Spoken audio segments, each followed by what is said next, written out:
welcome to Creative Questions, the podcast where we attempt to review various creative projects we ourselves are part of, and or other people's unique creations in an attempt to celebrate the creative inspiration in all of us.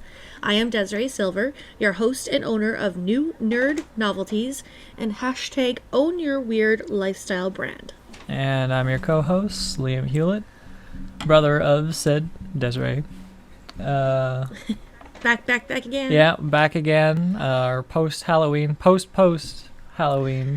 creative questions. I've been through my holidays, and I'm finally back into a working mood, somewhat. Who's really in a working mood, right? Right, yeah. It needed to happen, though. Any more than 2 weeks, and my body starts breaking down. Already, I was not doing any physical activity for 2 weeks. I go back to work, and my legs are sore. Just because I hadn't used them at all for 2 weeks. I'd basically sat in my chair and played video games the entire time, which has So I guess I don't have to ask you how you're doing, because apparently your legs hurt. They did, just for the one day. I'm okay now. I had my second shift, and it wasn't the case. But they hurt enough that it actually made it a bit difficult to sleep that first time coming back. I guess you got to do a little bit of exercise if you're going to be on for 2 weeks. Nope. 2 weeks is enough. 3 weeks, then okay, I'll think about it. But 2 weeks, I'll accept 1 day's worth of minor discomfort. It's not worth the effort to pick up an exercise routine, I'll say that. During that time, though, I somewhat knew this is the case. I actually am more productive when I'm working because I have myself on a more consistent schedule. So hobby-wise, I got practically nothing done during my holidays, but that's okay because I hadn't set out to do anything during my holidays. So I don't feel bad for having not accomplished a goal because I knew myself well enough to not set one ahead of time. Well, that's what a holiday is for, to holiday. Sometimes it's from even the stuff you enjoy. Yeah. I just needed a bit of time to do whatever I felt like on a day-to-day basis, and which leads to me picking up a new MMO usually. Did you? Yeah, I did. I was playing Elder Scrolls Online, and I still am. I'm enjoying that. Is that new? I thought Elder Scrolls is an old game, sorry. Elder Scrolls is an old franchise, but the MMO is one of their newer entries into that franchise. It's not new, like, within the last few years or whatever. It's been around for a long time, but MMOs are forever games, so you can pick them up and play them whenever you want to. Like, I played Final Fantasy 14 this year, too. Of the two, I'm preferring ESO, and I've put about the same amount of time in both of them at this point. I'm still playing it, and I'm enjoying it. One of the things that I am enjoying the most about it is that I get to somewhat role-play some of my characters from Dungeons & Dragons. I get to pretend. Because you can creature curry them to be close enough to the Close enough, yeah. Like, I can at least get an approximation. It's not set in the same world, and they're not the same exact races, but they're closer than most other games I would have been able to come by. Like, the character that I'm playing the most from my D&D world is a character called Shirok, who's an NPC I made for the party to interact with, that I really like. I like Shirok a lot, and so does the party. He's like one of our favorite NPCs, and they spend a lot of time interacting with him and stuff like that.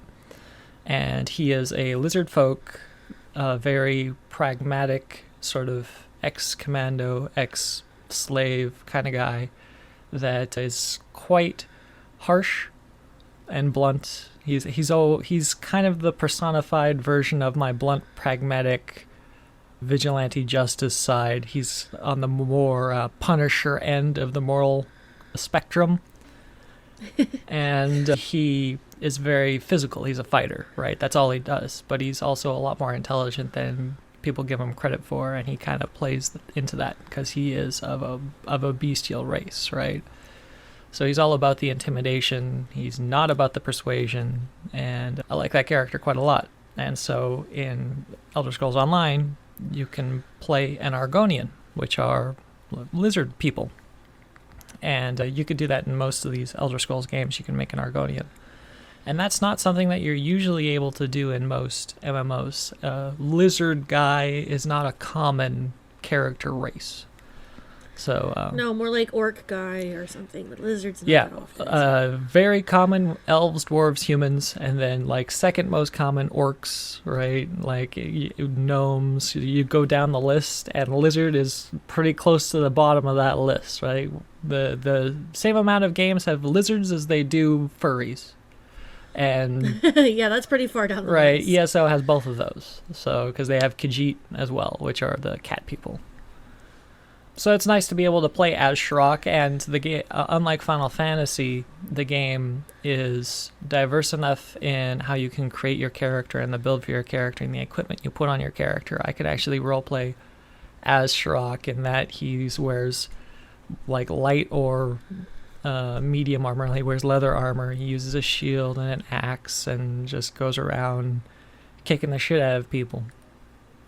The only thing he doesn't have, which he would have in the D&D world, is a javelin. He spends a lot of time throwing javelins as a fighter, and that's one of his like specializations, but they don't have that weapon in ESO. Besides that, though, he even has like a bipedal lizard mount to ride. It's less raptor and more tadpole with legs. That's like horse size in ESO, but it'll have to do, I guess. That sounds really ugly. It is, but it's the closest I can get to a raptor. It's a tadpole with legs. Poor rabbit. Yeah. How far are you falling? It's better than having Shrock ride a horse. That just wouldn't be right. I mean, he'd more likely eat a horse than ride it. Yeah. Horse meat. Yeah, especially, and I kind of enjoy this. His legs are just superior to most mounted creatures that he could ride, and that's true in the game as well. I can sprint faster than I can ride. That's funny. The point of so you don't get tired if you're on. Yeah, you don't. The horse gets tired rather than you do. Yeah. So that's kind of what I've been doing is role playing some of my characters. I have actually 2 in ESO because my other one, the one I started with, I didn't want to make Shrock my first character just in case I fucked it up. So my first character was Alcander, and I really like Alcander, and so is our party. He's one of our other favorite NPCs from the campaign because he's a very... For people who don't know, what's an NPC, by the way? It's a non-player character. It's generally not something that the players will play, but they'll interact with on a periodic basis. And you make those because you're the dungeon master, so That's you correct, have to play and control them. Just in case people didn't know what that means. Yes, and Alcander is a unique case because when COVID first started, some of the guys didn't want to gather together for our D&D sessions, so we just reduced the size of the D&D sessions to the guys that wanted to come and continue playing D&D. So we went from a group of 4 people plus the DM to 2 plus the DM, which is still fine by me. I just created a different set of one-shot scenarios for the guys that did want to come. And one of those one-shot scenarios that I did was with this character called Alcander, along with another character. Like I gave them a choice, the 2 guys, of characters that I had created that they could play for this one shot. So they didn't have to make a whole new character, which is just like a multi-session process sometimes to make a new character. Instead, I just presented them with a character, gave them like some items, some benefits, some spells, and we're like, okay, this is the adventure. And then they had a goal, and we worked the whole session to get to that goal, whether they accomplish it or not. But they... Side quest. Basically, yes. And the way I had set it, I made it so it was set in the fantasy world, like my fantasy world, alongside the party's regular adventures with characters that they had either seen or somewhat interacted with on the periphery, so that it was not just a side quest, but a side quest, right? So it had some relevance in the world. It gave them a perspective that their characters wouldn't have had because they weren't present for it, and it allowed them to interact more with the world. It helped flesh out my world while also being an adventure for the 2 guys rather than the full party, and having the full party remain untouched, so that when the guys did want to come back, we could pick up from where we were at, and we didn't have to try to pretend to play their characters or anything like that. A good thing you have this website up with all the pictures and the results and stuff, so the guys who didn't play that game could be like, hey, I want to hear what happened with the side story. Yeah, and that's also one of the driving motivators for when I was doing the recaps. I would do digital recaps where I'd take photos of like all of the major events that happened during that session, and then send them out to anybody that was interested with like a recap of that session, so that it wasn't just for the guys that did play, it was also for the ones that were not there at the time. But Alcander was one of these NPCs that the guys could have chosen to play, and one of them did. And his whole thing is he's basically a firebug. He's a wizard that refuses to learn any spell that doesn't have to do with fire. So that's a little bit limiting. It's very limiting, yeah. In D&D, especially 5th edition, there's a lot fewer fire spells than you would assume. There's a lot, especially as a wizard, there's a lot of utility spells that you can get, like, that are, some of them would even consider necessary for a wizard's survival, like Heal. magic missile or shield or mage armor. Alcander doesn't care about any of that shit. It's gotta burn things or set something on fire, otherwise he's not into it. And one of the other unique things about my world and player characters within my world, most adventurers, they have some sort of unique quirk, which is very similar to some sort of superpower. Oftentimes they're very small, because the way quirks work, they're like muscles in my world. The more you use it, the more you exercise it, the more powerful it becomes. So low-level adventurers generally have small, minor quirks that have a significant downside or something like that, but if they live to become a real boy, then it might turn into something that's really powerful. And Alcander's quirk was that he could cast Fireball, and they were playing level 5 characters at the time. Fireball is a third level spell, so he wouldn't even have had access to it. Like the way spells work in D&D is they go up to 9th level, but the levels of the characters go up to 20. So it's basically like getting a 3rd level spell as a 5th level. You would have to get to, I believe it's at least 6th level to get a 3rd level spell. And so he had a bunch of 2nd level and 1st level spells, but he had this once a day he cast Fireball, and the restriction was that when he cast Fireball, he became paralyzed for a minute. Which, minute in D&D combat terms, yeah. and paralyzation in D&D is devastating. You're basically helpless. Anything can walk up to you and just like automatically crit you, and that's, especially for a wizard that doesn't use any kind of defensive magic, you're just going to be completely fucked, right? So yeah, and crit means kill, basically. Yeah, like double damage, right? They will Yeah. double the damage, and if you're a wizard, especially a level 5 wizard, you have so few hit points, a wet paper bag could probably strangle you to death. Oh, now I'm thinking of you creating a wet paper bag. Yeah. I'll think about it if they ever start off at level 1 again.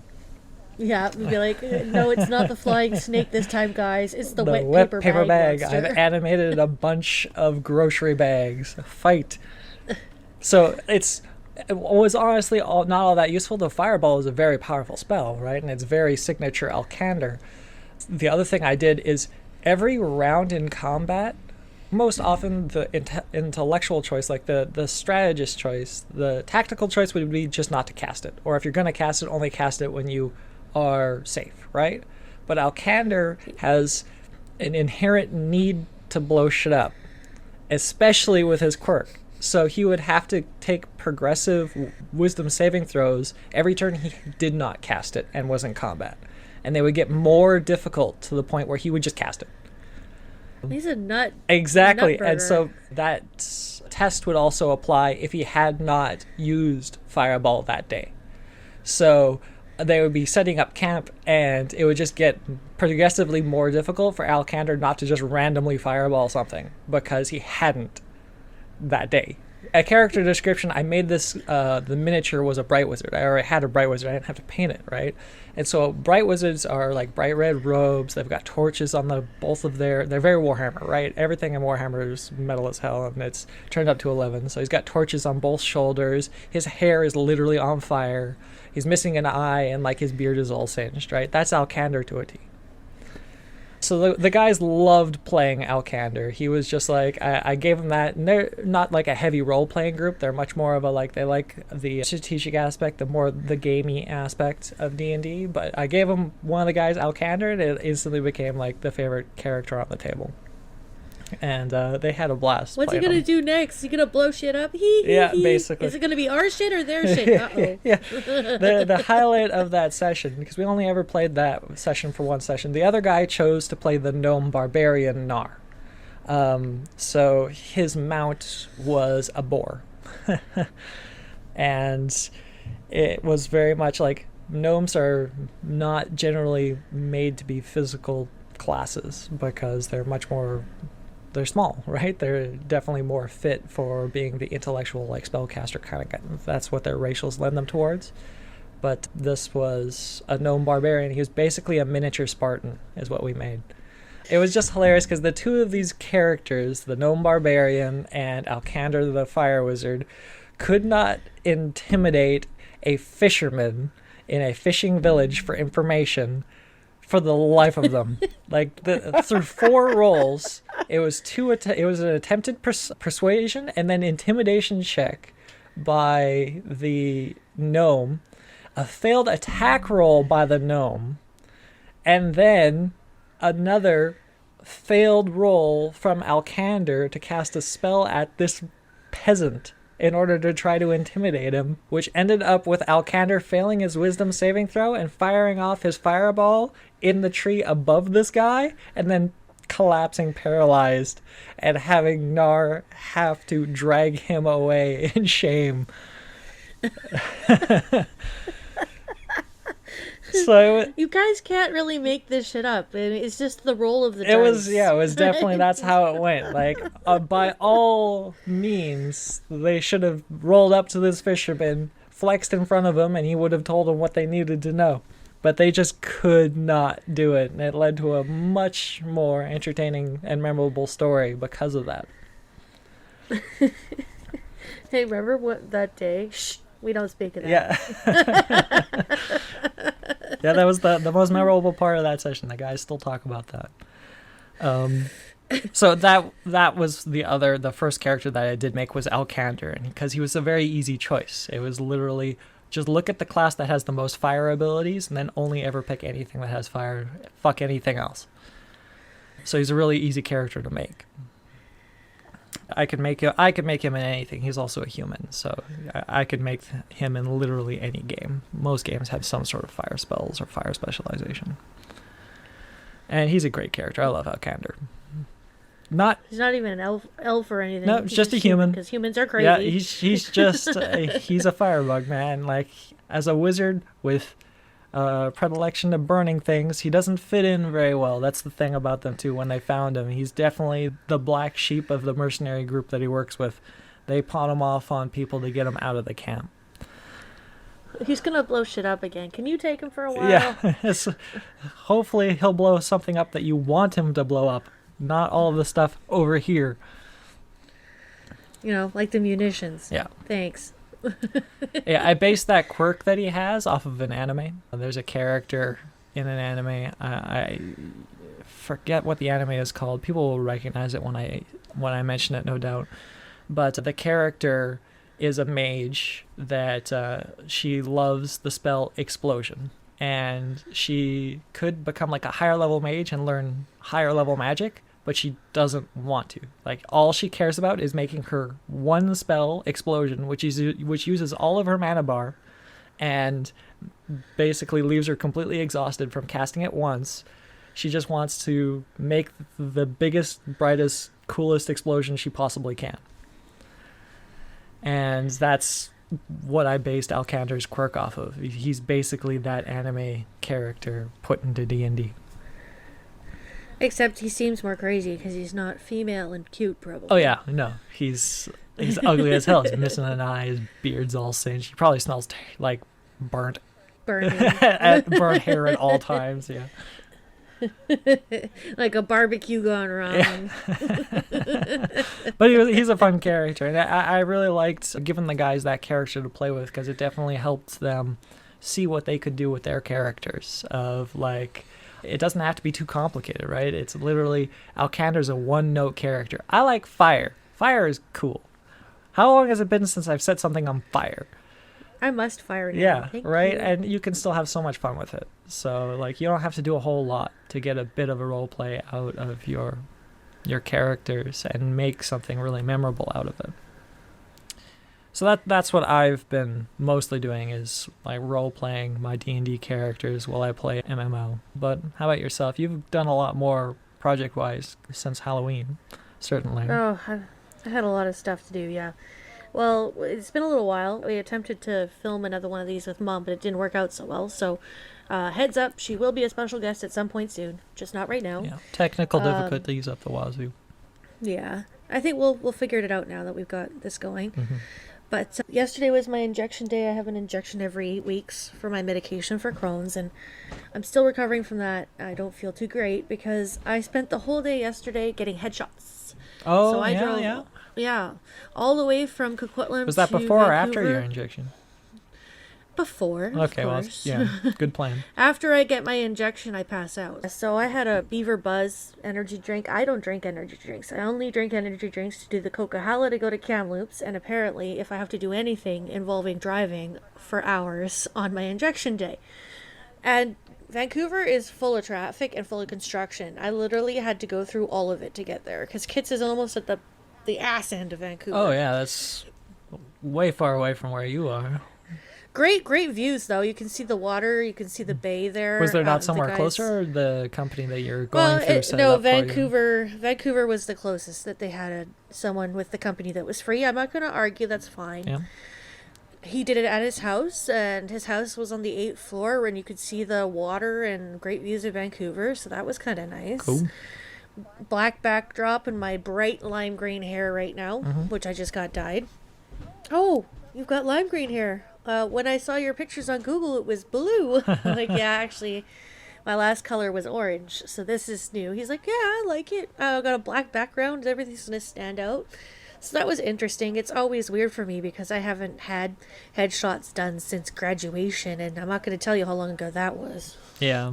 I don't think I've ever... Well, I guess I had headshots done during school, like grade school. Yeah, but you didn't do the graduation ones. So those were the only ones that were in like an actual photo studio. Yeah, I'd never done it in a studio. I only ever did them in the school. And they stopped doing them when I became a teenager and I stopped cooperating very well. What did you do? I think the last year I got one because I dropped out in like grade 10 or whatever to go do more homeschooling, which eventually I just stopped doing. But I think my grade 9 one, I was scowling. Oh, yeah, right? You refused to smile. Oh, Mom was so mad. Yeah, I was like, but I don't. That was the thing. I'm like, this is unnatural. Like, put a smile on for Grandma. I don't care. No, that's just like, that's a lie. I'm not gonna lie to the fucking camera. I got a couple of weird ones too. He made me feel really relaxed, and his wife was there. They were around Mom and Dad's age, so. Mm-hmm. And they're like, oh, I thought it was really cool that we can do like unusual headshots because I'm used to doing the corporate stuff. I'm like, no. This is the company that I have. It's called New Nerd Novelties, and I want to do something a little different. So he's like, I looked it up. I looked up your website, and I saw some of the cool stuff you do. That's kind of neat. Nice. So I have some ideas here, of unconventional things. So we did a couple like with my hands up poses and like looking to the side, and it is cute. Yeah, when do you think you're gonna get those back? I just did before this, but they're huge, so I didn't have time to resize them to send them to you yet. Okay. So you got them digitally then, I imagine? Yeah, That's I got them how digitally, done, yeah. how they're done nowadays, yeah. Yeah, so I'm going to have to resize them before I can show any of them, but I was pretty happy with myself. I'd be interested to see those, yeah. It doesn't look like me, because to me, I'm still that person who was on Weight Watchers and half my size, so I don't know who this is, but she's got great hair. Nice. And good glasses. And is well lit, no doubt. Yeah. Right? Yeah, very well lit, and no glare really off the glasses. You had glasses early, though. Like in grade 10. Yeah, you had glasses back in high school. That's what I get for reading in the dark. I mean, really. Yeah, our entire family. I'm the only person in our family that doesn't have glasses, and I had some of the worst You habits. had glasses. Yeah, I had glasses, but I did. still had the best eyesight in the family. Yeah, but I've got the best ear, like, ability to hear compared to you guys. That's But you undoubtable, guys could yes. probably all beat me on smell. I can't smell shit anymore. Mm. Then it annoys me because then I smell bad things, right? So I want to spray nice smelling things places. And Dory and I are both allergic to like perfumes Fragrances, and yeah. stuff. So I always use the essential oils, which is really, really strong, and it's too much for Dory. Because by the time I can smell it, he's like, that's too much. I'm like, damn it, I can't smell it until now. But anyway, so I got headshots done, and I was down in that area. I went to this bookstore we really like. It's a pagan bookstore. It's called Banyan Books. It's only five minutes away, so I thought I kind of knew the area. I don't know Vancouver very well, but I'm like, I'm pretty sure that bookstore is there. So I went there and I bought a book on witchy sewing, which is like ritualistic sewing for witchy things, which is kind of cool because you can like sew in your intentions to a garment or use it for ritual purposes as well. Because Okay. the act of sewing is kind of like a ritual in itself. Yeah, Dyeing anything something, that right? So- has repetitious motion can be called a Yeah. ritual, right?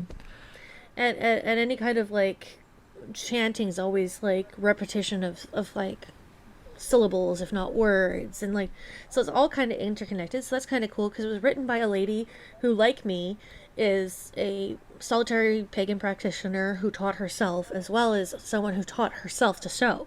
So like that's just like me, because I didn't really take any classes for any of those things, and I'm a solitary, so I thought that was kind of neat. I'm enjoying that book so far. I always love going to Banyan because they've got all kinds of fun things. They got oils, they got rocks, they got books. It's like Dory and I's paradise. And there's a guy that I saw in a market a long time ago for the Pagan Pride Market, and he has essential oils and incense. And I recognized his brand because it's all custom handmade by him. And I ordered some more from them because I love his essential oils. And that was kind of nice because I have one I bought from him from like 4 or 5 years ago, and it's going to run out, and I'm like, I would like more because this guy's so cool, and he's an ex-Mason, he's a pagan, and like there's so many similarities that lives around here. So I thought that was really cool too, that he's in this really well-known bookstore downtown. So that's made it, man. I want some of my stuff in that kind of a place. You know what I mean? Yeah. That's made Well, it. just having Yeah. a store in downtown Vancouver, it's got to be profitable because either that or you inherited the property because Well, my it's an lord. old, like, it's been around 70 years, I think, something like that. It's like Yeah. an institution. So I'm really glad to be able to go there. Also, Christmas presents. I'm still collecting, but who knows when we'll be able to see each other, Yeah. because Yeah, I got to we do had a bit of that. a problem with flooding. Yeah. Well, the roads, I I've believe, got are a- open again because we're receiving. Are they on the yeah. Coquihalla? We're receiving freight That's where I good. work, and it was only closed for like 2 or 3 days. So But was that between Alberta and you guys, or us? Vancouver? yes. Yeah, because it's probably from Alberta, I bet you. Well, we get from both sides, Yeah. but I don't know the details of that specifically. I don't think it'll be closed for all that long. I hope not. I mean, some of the bridges were like completely washed out. I saw the pictures because I just literally went through that area because they're cutting it up for the pipeline, and they're all around those bridges. It was pretty scary. Yeah, even then, we've still got close to a month as it is. So I hope so. But just don't, because it's the winter and you guys already have snow, it's probably just going to be hard for them to work on it. That's all. yes, that is one thing that we did get. We got our first snowfall. It's mostly gone by now, but we at least had the first one come down. Got the snowblower out. It's still warm here. When I drove to Kitts yesterday, it was sunny and blue skied. Yeah, no scraping your car. I'm definitely having to do that Nope. every time I get off my shift. I've only done that once so far, yeah. But I don't go very many places, which is a good thing because we're being gas rationed at the moment, so. Yeah. Yeah. Not that you could afford to really go over the ration as it is anyway. With the prices as they are. It's 30 liters, and honestly, that was almost enough to fill up my tank. I forget how big my tank is, probably on purpose, because I don't want to know how much it costs to put the...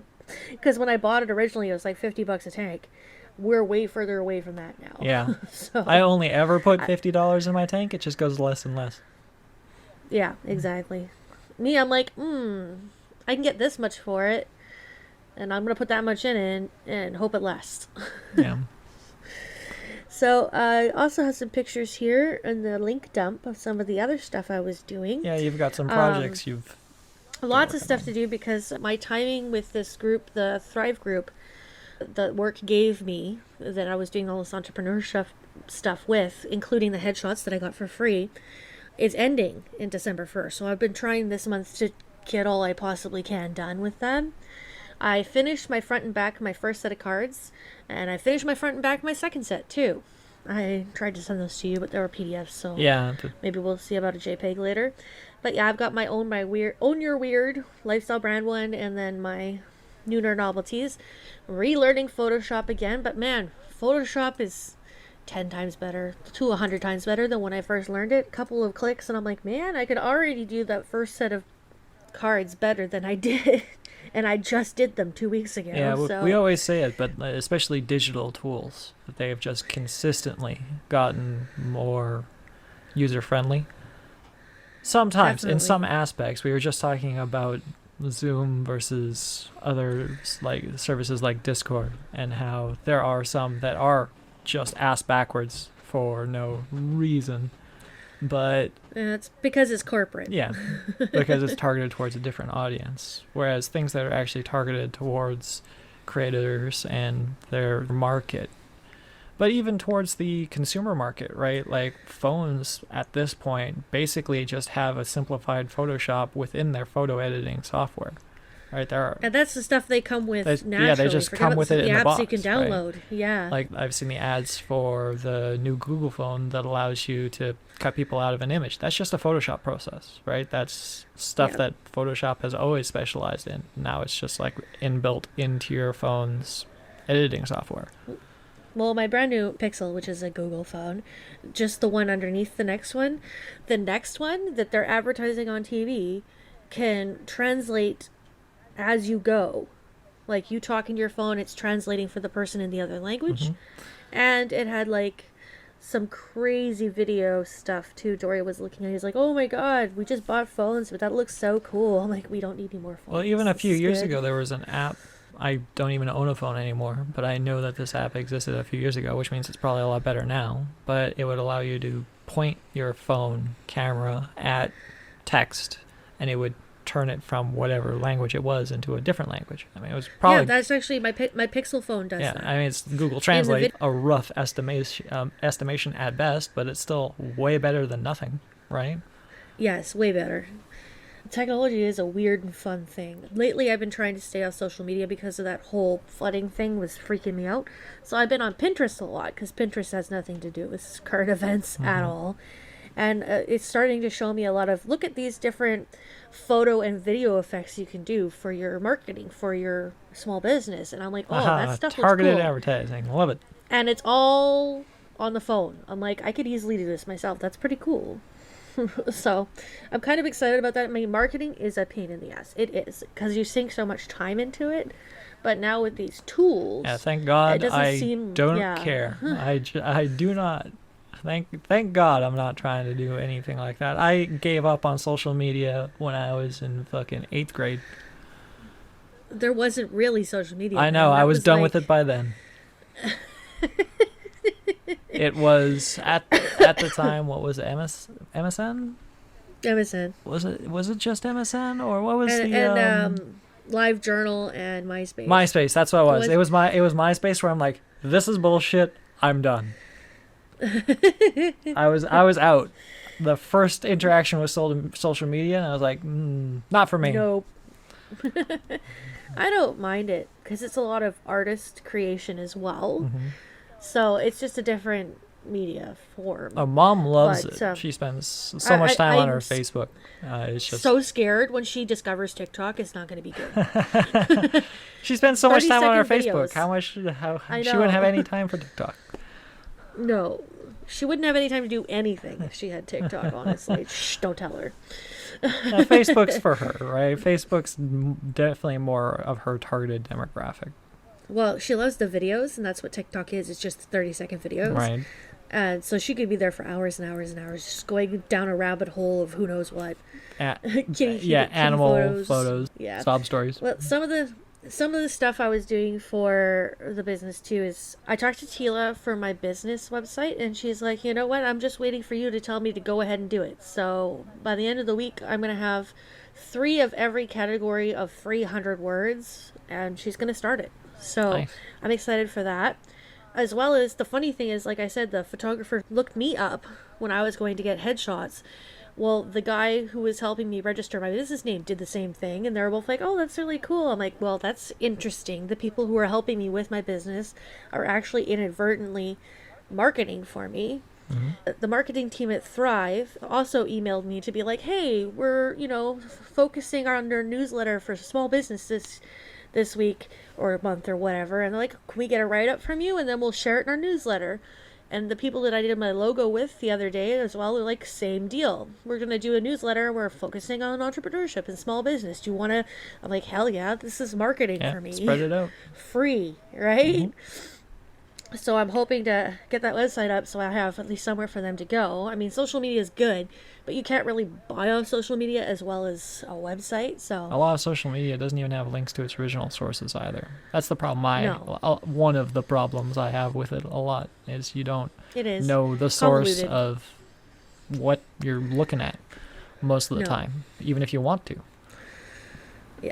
Yeah. And so I made a couple things, obviously, to add to my stock, because that's what I do, particularly on my injection weeks when I'm feeling unable to put proper words together. So writing 100 words, etc. is not a good idea for me when I'm brain fogging.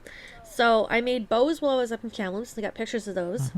They're just made of vinyl scraps. I put the bow ends on them, too. I made 1 million. I had to... like 30 plus. That's basically a million. Yeah. I was just sitting there for a couple days, and Mom's cat decided that I had to give her pieces of vinyl as a tribute or she'd steal my good stuff. So we made these bows. There was vinyl scraps everywhere. Yep. And then I have a commission for a lady that asked me to help make her a Movie Monster poster wallet from October, who was very nice to wait because October is my busiest season and I had that market. So I came back and I decided to make 3 coffin wallets because I never make just one of anything, especially if one's sold. So I had a new technique that I used for these. The outside fabrics were actually cotton woven, which is usually you would use vinyl for durability because it's the outside of your wallet. So I had to use this new stuff called OD Coat, which is a gel that you put on the outside of the fabric to make it waterproof and stiff, which is quite weird actually. And then you heat activate it with your iron or your heat press, and then it's now waterproof. So I did that for the sheep, the Coraline, and the Movie Monster fabric in the pictures that you can see. So did you use an iron? It doesn't look like they're much larger than you'd be able to probably fit them under your iron, or did you get borrow a heat press? Yeah, I just use the iron. You move it in spots. Eventually, I'm getting a heat press, hopefully. It'd be interesting to feel the texture of these. I wonder what... It's weird. Yeah. Dory does not like to touch them. He's like, it feels... Have you tried touching those new books? How they're kind of this weird, not glossy, but matte, kind of scratchy? That's what he thinks they feel like. It's weird. I think I kind of get what you're laying down. Yeah, or like when you have those changing images in school when we had the agendas and it was all bumpy. Yeah. Kind of like that. Okay. Ish. It doesn't bother me. It doesn't feel like if you run your nails against it, it'll be nails on a chalkboard. But it's different and it's waterproof and it looks like it's durable. I just had to line it with something a bit more stiff, which is normal with these wallets anyway. And then I used some cool fabrics from different fabric groups, all custom, on the inside as well as the accents. So I made a Coraline, creepy sheep, pentasheep it's called, from Black Sheep Fabrics. It's sheeps with pentacles. And then the Movie Monsters, and she really wanted the poltergeist. Is it poltergeist? Yeah, on the outside. She said that scared the crap out of her when she was a kid. The Exorcist. So I made sure that was like front and center on the very front. I didn't take very good photos of this because I gave it to her immediately after I finished it. Right. And then I made sure that the Exorcist was on the inside as well. And then I used a different technique for closures on this one because I noticed my friend Nikki and Mom's coffins that I've given them, because they put so much crap in them, they look like a sub sandwich. They kind of need a better closure. Just in case anybody else is like that, I made the closure a bit looser so they could stuff more in it, and on the outside, and I made it a magnetic snap, so hopefully it'll last longer. So that's learning. Yeah. Just observing, case, observing the practical use of it. Yeah. And, well, because Mom already blew her snap out, so I'll have to do that to hers, too, probably. Yeah, that sounds about right. It's only supposed to be for, like, cards and cash, but still. It's got everything in it, literally. No. Just about. So those two are still available to be bought. I really love the purple wood grain on the inside of this one. And the Coraline one? It's actually the Penta that's sheep. a sheep, yeah. Penta sheep. It's got a rainbow zipper. And then I decided that I wanted to make myself slippers, but I sweat too much. I have this weird thing with slippers now because when I was younger, I could wear slippers just fine because I had no body fat. Now I've got lots of body fat and I sweat a lot, but my feet bones don't like to be cold. None of my joints do. So, like, I cover my knees with leggings and stuff to try and keep the cold out, but I could probably be warm as long as my chest was covered and my feet and my hands were covered. I'd probably still be warm. So I've got tile in my house, and tile goes up into their bones and just makes it so cold and seeps in. I don't like that. It hurts. So I've made these weird little booties. I found a pattern for basically kind of like moccasins, but they're this wrap shoe slipper that apparently lots of little kids wear, so this is an adult version. And you make the base out of something really durable, and I use leather, and I just made wraps around my ankles and the heel of your foot. So this specific heating cooling problem that you're talking about, you're the reason why leg warmers were created. Honestly, I think so. I don't know what the hell they used them for before. But leg warmers help with my knees and my ankles, but I don't really need those inside the house. So I made these so I could wear a sock, and sometimes my toes get cold, so that's why I occasionally wear socks, but then my ankles are cold. So I made these ankle wraps out of fur and fleece and snaps, and that's what those bloody weird looking things are, is my new ankle wraps. Cool. I'm probably going to make the full shoe for a bunch of people, but don't tell them. It's for their Christmas presents. Okay. I will tell no one then, because I don't know who you're giving it to. Exactly. But everybody should love me if they do get one with any kind of fleece, any kind of fur, because that stuff, it's a pain in the ass. You never thought you would be a hairdresser to be a sewist. I had to trim down all this fur. It's a good thing this is for me, because there's fur all over my house. Yeah. Everywhere. On top of the cats. In my drinks, on my clothes, in my underwear, on the floor. It sheds everywhere. But it feels like a real soft cat. That's at least, nice. And it's not wet dog or anything. It smells good, probably. Or at least it's, soft. Yeah. So besides the playing of video games, which I did the majority of my holiday for, I did, since the last time that we spoke, I had 2 or 3 days of like frenzied activity, because the last time was our recycle challenge, and I made a house that I wasn't happy with. It wasn't quite up to my standards. So for 2 or 3 days there, I just put a bunch of effort into making the next version 2 of that house, a much more detailed, intricate, and properly scaled and larger version of that house.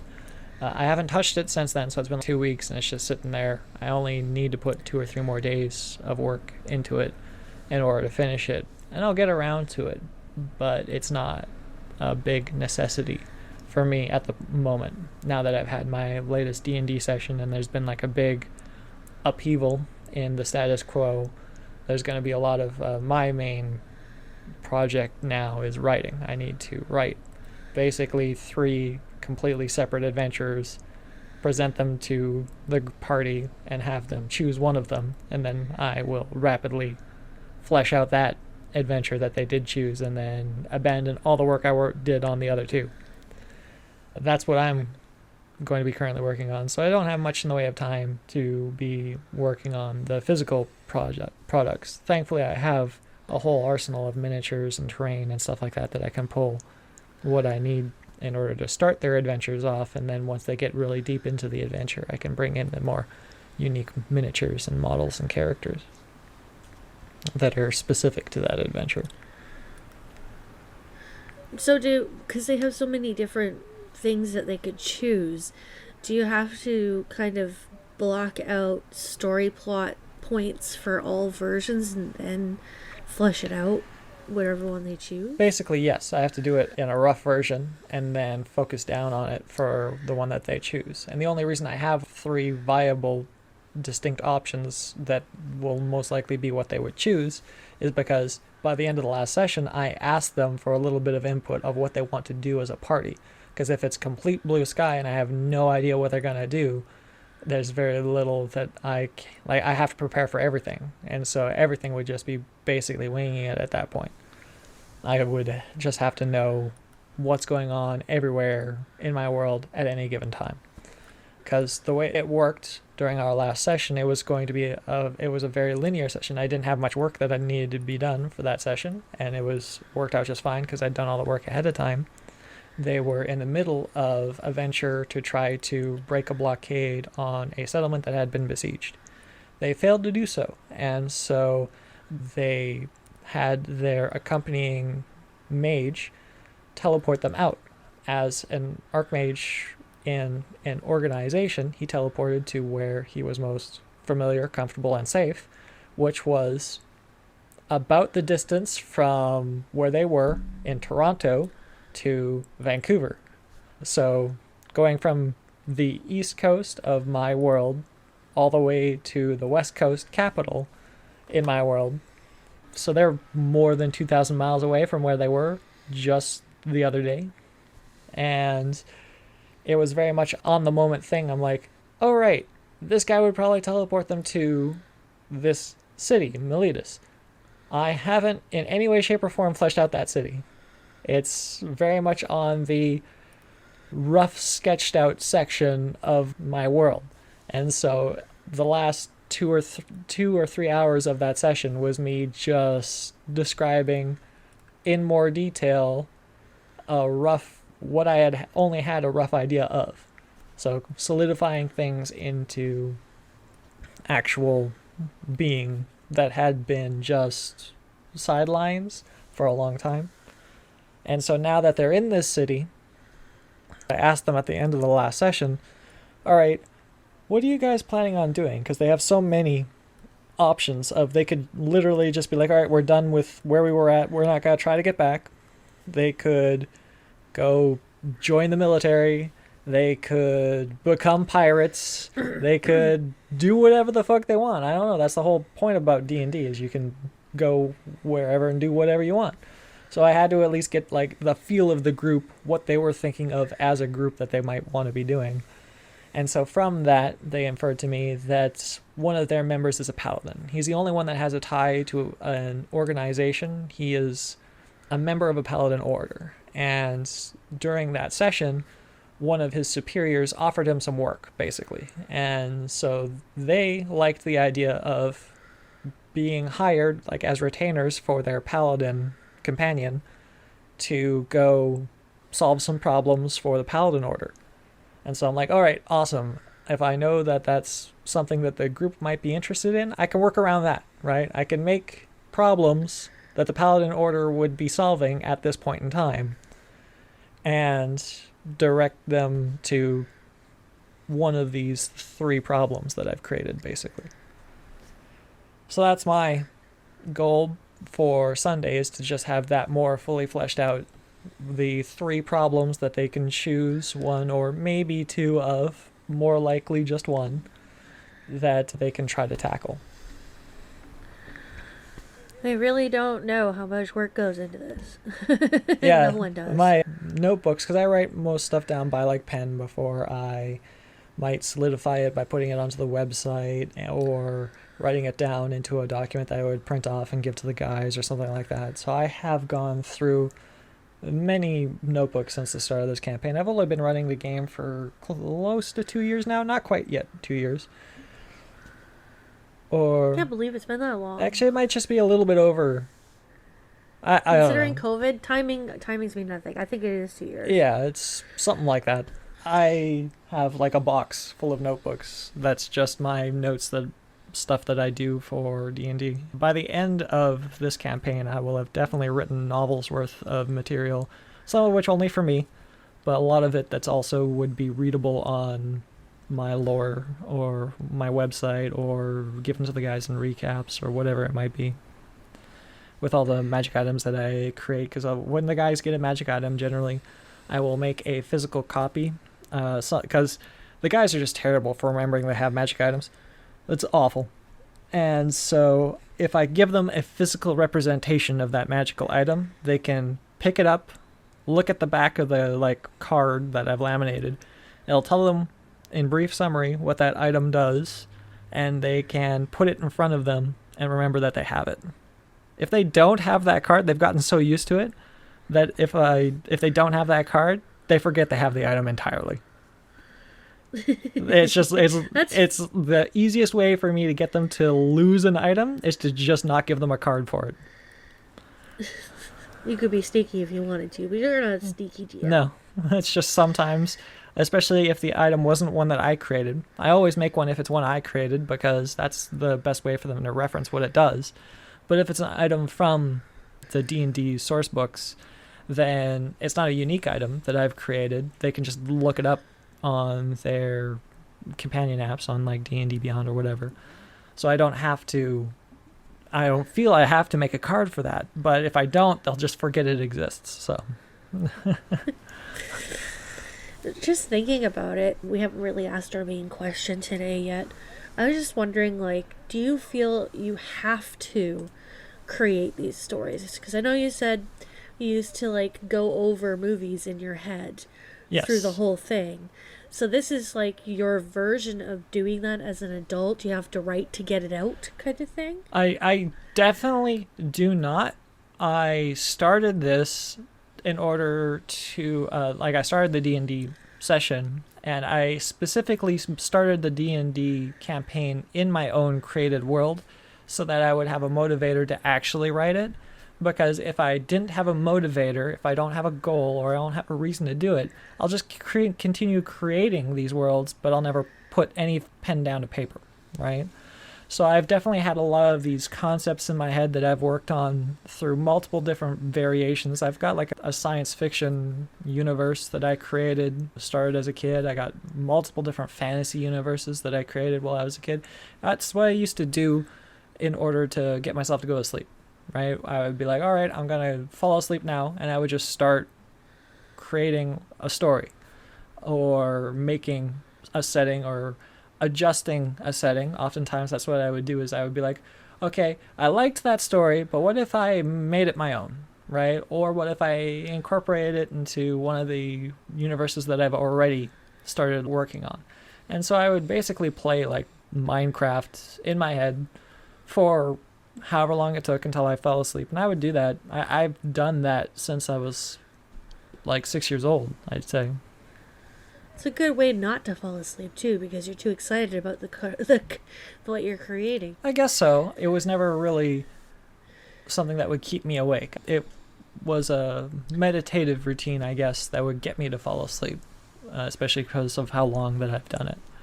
Certainly my tastes have changed, the settings have completely changed, the input of what I receive has evolved many times over the years, and so the worlds themselves and the ones that I'm putting into the D&D campaign, they're nothing like what I was creating even 3 or 4 years ago. They're constantly evolving, but the cool thing about doing these D&D campaigns is it has made me solidify some of my ideas into some framework, right? So there is something that I can give to other people to have a look at. and have them interact with it, which is a very unique thing that I didn't really consider would be an option. I always just considered these tales to be something to entertain myself, right? And that's something I've heard from a lot of creators, that a lot of creators will make things that they would want, right? Make things something that they would enjoy. And that's what this world is. This world is something that I would want somebody to have made for me. And I just continue to do that for myself. I enjoy it quite a lot. So I don't feel like I need to do it because I don't feel like I need to let it out because I enjoy internalizing it so much. It's just nice to have an excuse to do so. And sharing it's just a side bonus, and people do appreciate it. I mean, I'd probably love to read all of your stuff if you ever, cohesively strang it together to read it. Right. If you know what I mean. Not just because I know you, but because of the depths of your creativity. Yeah, I can talk about it a lot, right? I don't talk about things that I don't enjoy, generally. So if I do get started to talk about the concepts that go into these worlds, or the worlds themselves, or what I'm doing and what I'm working on, it's because I enjoy it, right? The moment I stop enjoying it, I stop talking about it, or I stop thinking about it, mostly. It literally just will go out of my brain. It's one of the reasons why I'm so bad with names. I can remember people's faces quite well, and like where they're from and what I've experienced them in, but I am awful with names, both like in real life, but I'm especially bad with stuff like actors. I can remember what an actor has been in. I remember seeing an actor and being an actress and being like, I have no idea what that person's name is, but I saw her in an episode of House, right? And I'll never remember her name. It doesn't matter how many shows she's in or what she does or how famous she gets. I won't remember and I won't care. But I'll remember what I've seen her in. The funny thing is, Mom and Dad that pride themselves in remembering that stuff, and we're just like, IMDb, whatever. Don't fill our heads full of filler. We got other things. My head was ruined well before the internet did that to me. It's in one ear, out the other. If I don't care about it, I don't retain it at all. No, that used to be an interesting fight with Mom and Dad over and over again, because it's true. I mean, obviously you're successful, so you were right. You only need to remember the stuff you need and you like, so you can get by with forgetting a lot of things. Yeah. It takes me like a full month of working with somebody on a daily basis to remember their name. I will say that. I must admit, there was times when my work hired 20 people, and I still may or may not remember their names because they all came in at once. That's too much for me. My work can hire one person, and it'll take me fucking a month. And especially because I'm like, why do I even gonna bother remembering this person's name? He might not even be here in 2 weeks. Yeah. Right? Like, why bother? It's not worth the effort. I didn't even have that turnaround to use as an excuse. It's just because I'm busy. I'm working, okay? Actually, I'm thinking about, there's one guy that we hired, and he's been there for several months now. I don't think I could remember his name without looking at his name tag. No offense to you, person, but yes. Yeah, whatever your name is, you seem to be a better worker than the person that you work with, so good for you. I just can't remember your name. For me, for art stuff, I kind of feel like I have to get it out. But that's probably really related to my anxiety. Unlike how you would put yourself to sleep by making these things, and eventually it became kind of like a meditation and you would fall asleep. Jory and I are kind of the opposite. If we think too much, we spiral. Oh. And then we can't sleep. Because we'll just keep going in circles, right? Mm-hmm. Either with worry or creativity, because it can do it with when you're excited about something creative too, unfortunately. Because he likes to world build like you, but he likes to world build in the J.R.R. Tolkien type, concerning hobbits and every little tiny detail in his world, like Sim style, right.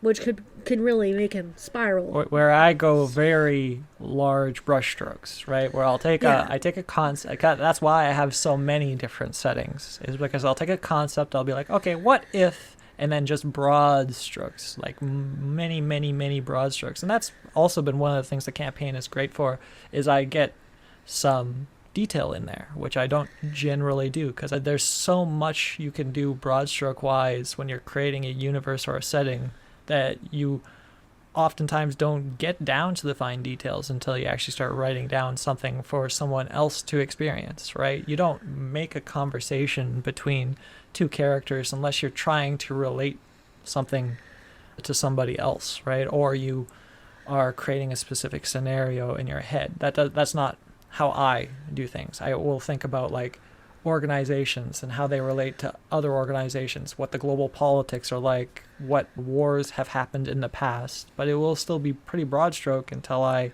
get down to writing down the history, because I did that for my setting for Sanctuary anyway, for the campaign. On the soloquest.ca I have a section that's the lore section, and in there I have the history, which is what I would give to the people that are proficient in history in the D&D campaign, and it's the history that they would know of as a learned person in Sanctuary, and it's that stuff. I'll especially never make a name, because I would never remember it and I'd never stick to it, but in history I would need the name, right? Some of my players are better at remembering names of kings than I am. Actually, most of them are. I have to look it up. Anytime I'm like, Yeah. name of a place, name of a person, I know the place. I know it's like all of the culture around it and how it interacts with its neighbors, like what's going on in that place, if there's any hidden like dealings or anything like that. The name of the place? 50-50 whether I remember it. And you made it. And I made it. And it, like, some of them are really important, right? Like, there's a village that was the first settlement in the Crescent Wildlands, which is my, like, New World style setting for the campaign that the guys spent the majority of their time in. It was the first settlement, sort of beachhead, and it was lost. Like, it's covered in fog. There has been no contact from it for the last, like, few years, and it had a sizable population to it. It was very reminiscent of, there's some North American settlements that just got lost to time. Nobody knows exactly what happened to them. Like, people went back east to get more supplies and help for these pilgrims or whatever. They come back and the settlement is just gone, right? And that's basically what happened to this village. And for the longest time, the guys remembered the name of the village more than I did. I had to like put some actual effort into remembering what I named it, because I named it also something that's difficult to pronounce. So the guys would always be talking to me, referencing it's like, is that how you pronounce it? I'd be like, you know better than I do.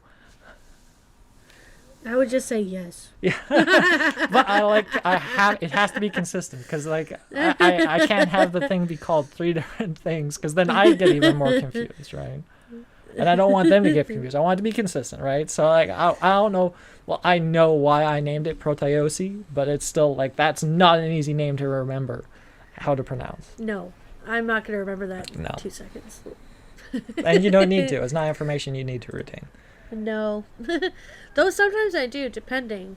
That's probably another reason why I have such a hard time quieting my brain is, you know, I got straight A's in school mostly just by osmosis and listening to the teachers. I didn't even need to do the homework, which I did anyway, but Most schoolwork is tests, memorization as it is anyway. It's just, it just sinks in. What's too, I didn't get to tell you that I did like the house, the improvement to your house. Yes. Especially with that cool little porch. I know I said it in the one we did with Mom, but I want to make sure people can hear it from me this time. Yeah. It's a much better 2.0 of this house. You've seen it in person. It's still like mid-project, but you've seen it because you were up here for the Halloween party. Yeah, it looks good. Yeah. It will look complete once I've finished it.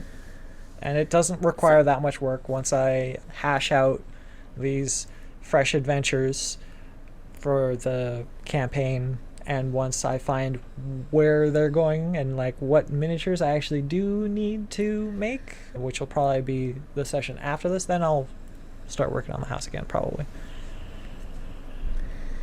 So it looks like we're getting pretty close to the end of our hour. Mm-hmm. Was there anything else you'd like to ask Or talk about? No, I think we've managed to catch ourselves up a little bit. Yeah, it's been a little bit since we sat down to do one of these, so It's nice to have a chat. As I said, I have not been doing much in the way of creative stuff except for writing, and I am excited about that. I'm really enjoying. I enjoy writing potentials. Like I enjoy writing potential scenarios for the Dungeons and Dragons campaign because they're never set in stone until the session ends. Basically, it's kind of like a choose your own adventure, and it that very much exciting. is. Yes, because especially as a kid, because those were so cool. Everything I do, I have to leave open ended.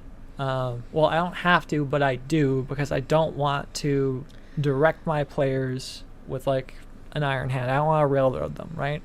So when they set out to break the blockade into Solo Colossus, I was like, all right, the odds are against them. Honestly, they're vastly outnumbered. The only advantage they have is that they're a small group of people that can like make their way through unannounced if they're sneaky and fast enough about it, right? But they're going up against an army, basically, of werewolves. At the worst. Like, werewolves are the lowest end of the were creatures they're going to be fighting. So it's a difficult task. It could be disastrous. So I gave them some tools in order to have outs, basically. And they needed to pull that ripcord at the end. They were not able to accomplish that task. If they had managed to accomplish it, then the story would have gone a completely different direction. It would have, and they're such a strong party that I would not have been surprised if they'd managed to pull it off. Like if they'd managed to just wipe the floor with all those were creatures and walk right into Solo Colossus, I would have been totally fine with that, and I would have been actually more prepared for that than I was for them to pull the ripcord and have to, like, because there were 3 major options that could have happened, and generally that's how I like to do it. I like to have 3 alternatives so I can at least limit down my options to what I have to plan for. The one was them making it to Solo Colossus, either easy or hard, whatever. They made it all the way into the settlement that they wanted to make it into, and they were successful. Hooray. They got captured, which would have been, that's bad news bears. And that was one of the ones I definitely enjoyed thinking about that scenario, because I'm like, if that happens, ooh, that's going to be juicy. That's going to be real. No, there would have been a lot of real meaty role-playing in that regard. But that didn't happen. Like I said, I gave them some outs, and that out didn't get taken away from them. Like the archmage they were protecting didn't die before he could cast his teleport. And so then the other option was that they would have to get transferred out, and that would lead to all 3 of those are completely different adventures. They're 100% different results, and so now they're on the adventure that branched out from being teleported 2,000 miles away. Nice. It's exciting and fun, and I'm glad the guys are having a good time. Yeah. I'm glad that we get to do these meetups to talk about these different things, because people really don't know, but we don't get together that often. When we do, and even when we do, probably when I move up there, our whole family just sits and talks about stuff. Even if it's the same stories over and over, it's always worth hearing. Mm-hmm. And we're all kind of raconteurs, which is what Mom calls us, which is a French word for a storyteller. Yeah, and I enjoy hearing stories as well. I always have enjoyed hearing stories, so I like to be talked to. And I like to participate, because we always kind of paint it so that you almost feel like you're there. Yeah. So that's it for us for this week. Mm-hmm. Going overtime a little bit, so good for us. Yeah. If you want to, we did. Thank you so much for joining me. Thank you, everyone. Thank you for tuning in to us, I guess you would call it. We're gonna be up on Podbean. That's our main for Podbean New Nerd Novelties, where you can listen to us directly just for the audio. And then there's YouTube for the video audio, even though we don't have any video. Podbean also uploads it to a bunch of other services as well, which are common, right? Yeah, a bunch of them. The only one I haven't still figured out is iTunes, because iTunes is a pain in the butt. I might have to use Dory's to figure that one out. But we'll figure it out. Yeah, the other services are what? Because it had a bunch. There's a couple. The Google one, yes. So Gmail's version. And the other ones I don't know at the top of my head, but if you go to Podbean, there's options. Yes. So The social media site, which is done from my perspective for Nooner Novelties, is under Facebook as well as Instagram. Yeah, and my website is www.noonernovelties.com, and Liam's is soloquest.ca. Yeah, and that's where the images for the projects Desiree's been working on, and one in-progress photo of the house. Yeah, those are all on there under the link dump for number 8. That's right. Thank you so much for tuning in and listening. Hopefully you can like and subscribe and maybe share so we can get a bunch more people talking and listening to us. And our Thank you so much. silly stories. Yeah, this has been the brother-sister pair of Liam and Desiree, and thank you so much for Creative Questions. Signing out. And have a good night.